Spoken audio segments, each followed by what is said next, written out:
Good evening students, welcome to my channel learn physics with Shilpa. बच्चों, आज का जो टॉपिक है वो है पीएच स्केल। सबसे पहले हम ये जानेंगे कि पीएच स्केल होती क्या है। पीएच स्केल की हेल्प से हम ये बता सकते हैं कोई भी सॉल्यूशन एसिडिक है या बेसिक है। बिकॉज जो पीएच स्केल होती है बच्चों, वो कुछ इस तरह से होती है, उसमें 0 से लेके 14 तक वैल्यूज़ होती हैं और बीच में 7 वैल्यू होती है, जो कि बताती है अगर किसी भी सॉल्यूशन की वैल्यू 7 है, इट मीन्स वो न्यूट्रल है। और अगर 7 से कम है, अगर जिस भी सॉल्यूशन की वैल्यू, तो वो होंगे हैज एसिड या वो एसिडिक होंगे नेचर में। और अगर 7 से ज़्यादा वैल्यू है, 7 और 14 के बीच में लाई कर रही है, तो वो बेसिक होंगे नेचर में। तो इस तरह से पीएच स्केल के ऊपर जो वैल्यूज़ आती हैं उसकी हेल्प से हम ये बता सकते हैं कि सॉल्यूशन जो है वो एसिडिक है और बेसिक है। तो ये एक इंडिकेटर की तरह काम करता है। चलिए हम केस स्टडी को रीड कर लेते हैं, इसमें क्या गिवन है।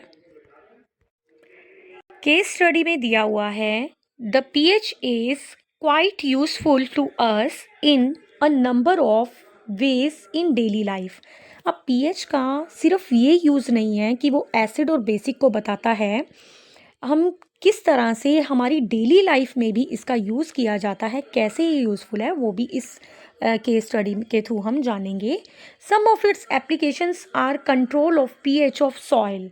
बच्चों, आपको पता है प्लांट्स की ग्रोथ के लिए जो सॉइल है उसकी कुछ ना कुछ पर्टिकुलर पीएच होती है। कुछ सॉइल ज़्यादा एसिडिक हो सकती हैं, कुछ बेसिक हो सकती हैं। तो अगर ज़्यादा एसिडिक सॉइल है तो उसे हम कुछ बेसिक मटेरियल्स को देकर उसमें उसे करेक्ट करेंगे। अगर ज़्यादा बेसिक है तो उसे थोड़ा रिड्यूस करेंगे। तो उसे हम किस तरह से अपनी डेली लाइफ में यूटिलाइज कर रहे हैं वो हम इस केस स्टडी में रीड कर रहे हैं। तो some of its applications are control of pH of soil. Plants need a specific pH range for proper growth. Plants की प्रॉपर ग्रोथ के लिए हमें कुछ ना कुछ स्पेसिफिक पीएच चाहिए होती है। द सॉइल में बी एसिडिक, बेसिक और न्यूट्रल। सॉइल तीनों में से कुछ भी हो सकती है, एसिडिक भी हो सकती है, बेसिक भी हो सकती है, न्यूट्रल भी हो सकती है। डिपेंड करता है उसमें एच पॉजिटिव या ओ एच नेगेटिव आयन की कंसंट्रेशन क्या है। तो आपको ये भी पता होना चाहिए कि अगर किसी भी सॉल्यूशन में या मटेरियल में एच पॉजिटिव आयन ज़्यादा हो, कंसंट्रेशन उसकी ज़्यादा हो, तो वो एसिड सॉल्यूशन कहलाएगा। जैसे कि HCl में H पॉजिटिव और Cl नेगेटिव है, तो H पॉजिटिव कंसंट्रेशन है यहाँ पर, तो वो एसिड है। इसी तरह से अगर किसी भी सॉल्यूशन में OH नेगेटिव की कंसंट्रेशन ज़्यादा है तो वो बेस होगा। ये आपको पता होना चाहिए एसिड और बेस वाले चैप्टर में। तो आगे क्या है हमारे पास, the pH of any soil can be determined by using pH paper. अब सॉइल की पीएच, हम पीएच पेपर भी हमारे पास लैब में भी अवेलेबल होते हैं, उसकी हेल्प से हम पता लगा सकते हैं कि कौन एसिड है कौन सा बेस है।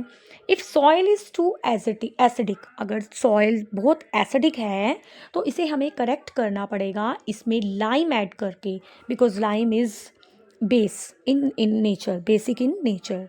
If soil is too basic, अगर सॉइल ज़्यादा बेसिक है तो इसे करेक्ट करेंगे ऑर्गेनिक मैन्योर इसमें हम मिला देंगे जो एसिडिक होते हैं नेचर में, जिससे कि उसका बेसिक नेचर थोड़ा कम हो जाएगा।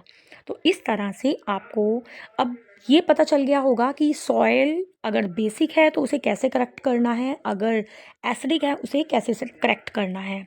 तो अब हम इसके क्वेश्चंस को रीड कर लेते हैं और देखते हैं उसका सॉल्यूशन कैसे करना है।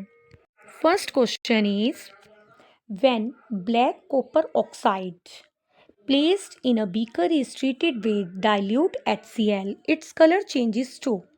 अगर आपके पास ब्लैक कलर का कॉपर ऑक्साइड है और उसे हमने ट्रीट किया है HCl के साथ, तो उसका कलर किस में चेंज हो जाएगा। सबसे पहले तो आपको इस रिएक्शन के बारे में पता होना चाहिए, ये रिएक्शन किसके किसके बीच में, कॉपर ऑक्साइड और HCl के बीच में हो रही है, तो हमारा प्रोडक्ट क्या बन रहा है और वो कौन से कलर का होगा। तो हम रिएक्शन देख लेते हैं। तो बच्चों इस केस में जो रिएक्शन हो रही है कॉपर ऑक्साइड और HCl के बीच में हो रही है, यहाँ पर हमारे पास कॉपर क्लोराइड बनने वाला है। ये आप देख रहे हैं CuCl2 copper chloride plus water form हो जाएगा और ये जो कॉपर क्लोराइड बन जाएगा ये ब्लूइश ग्रीन कलर में होता है। तो हमारा आंसर आ जाएगा option number C, that is bluish green. तो यहाँ पर आपका आंसर है option number C, bluish green. Next question is question number 2, that is P is an aqueous solution of acid. P एक सॉल्यूशन है, एक्वस सॉल्यूशन है, acid का है, एंड Q है base. When these two are diluted separately, अगर इनको dilute का मतलब होता है उसमें पानी को ऐड करना, तो क्या होगा इन चारों में से।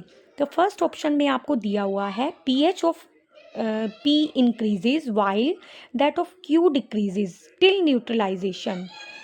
या तो ये ऑप्शन हो सकता है pH of P decreases while Q increases till neutralization, या दोनों की pH डिक्रीज होगी या इंक्रीज होगी। तो आपको पता है pH स्केल में 0 से 14 तक वैल्यूज़ होती हैं जिसमें 7 न्यूट्रल को डिनोट करता है।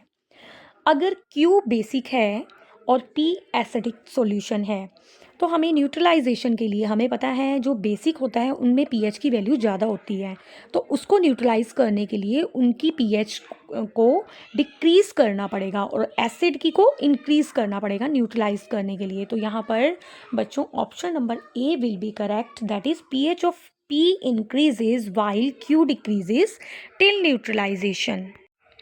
Next question is question number 3, that is which of the following acid is present in bee sting। इस क्वेश्चन में बच्चों आंसर आ जाएगा formic acid, that is option number A, क्योंकि जो बी स्टिंग होती है उसमें फॉर्मिक एसिड पाया जाता है जो जिसकी वजह से जब भी वो डंक मारती है तो हमें इरिगेशन या पेन महसूस होता है। तो यहाँ पर एसिड की वजह से ही हमें वो पेन होता है, तो यहाँ ऑप्शन नंबर ए आपका करेक्ट हो जाएगा। Now question number 4 is sting of ant can be cured bye rubbing the affected area with soap because. अगर हम स्टिंग जो हम लगता है आंट से, अगर उसको रब करें सोप से या फिर आप यहाँ पर सॉल्ट भी यूज़ कर सकते हैं because both are basic in nature, तो क्या होगा अगर उससे रब करेंगे तो हमें रिलीफ मिलेगा। तो यहाँ ऑप्शन देख लेते हैं क्या क्या दिए हुए हैं। It contains oxalic acid which neutralizes the effect of formic acid. जो सोप है उसमें ऑक्सैलिक एसिड होता है। इट कंटेन्स एल्यूमिनियम हाइड्रोक्साइड जो न्यूट्रलाइज करेगा। It contains sodium hydroxide which neutralize the effect of formic acid, या नन ऑफ दिस। यहाँ पर option number C will be correct because आप यहाँ पर देख सकते हैं fourth question, the sting of ant can be cured bye rubbing affected area of soap because it contains sodium hydroxide जो उसको न्यूट्रलाइज कर देगा। एक्सप्लेनेशन में क्या है, ant sting also contain formic acid क्योंकि वो फॉर्मिक एसिड से बना था, और जो सोप है वो स्लाइटली बेसिक यानी सोडियम हाइड्रोक्साइड से बना है जो कि बेसिक है नेचर में। अगर एसिड और बेस को हम मिला देंगे तो वो न्यूट्रलाइज हो जाएगा और उससे हमें रिलीफ मिलेगा पेन से, इसलिए हम यहाँ पर ऑप्शन 4 चूज़ करेंगे। तो यहाँ पर बच्चों option number 3 will be correct, that is it contains sodium hydroxide which neutralizes the effect of formic acid. Now last question, that is question number 5, the pH of soil X is 7.5। एक soil है X, उसकी pH कितनी है 7.5, और Y है जिसकी pH कितनी दी हुई है 4.5। तो यहाँ पर should be treated with powdered chalk to adjust its pH। अब किसको चॉक से हम रब करेंगे, ट्रीट करेंगे जिसकी वजह से उसकी pH को एडजस्ट किया जा सके। सिर्फ X को, Y को, बोथ X एंड Y, और नन ऑफ दिस। यहाँ पर बच्चों ऑप्शन नंबर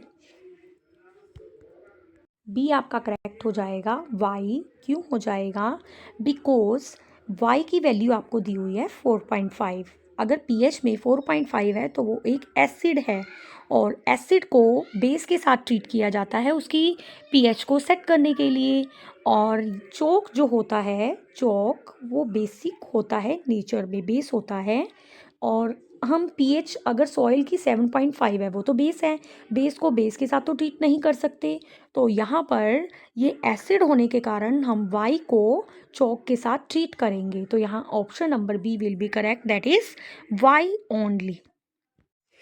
तो इस तरह से बच्चों हमने आज इस केस स्टडी को रीड किया है। इसका सॉल्यूशन आपको डिस्क्रिप्शन में मिल जाएगा और आगे भी हम इस चैप्टर की और केस स्टडी को रीड करेंगे। Thank you.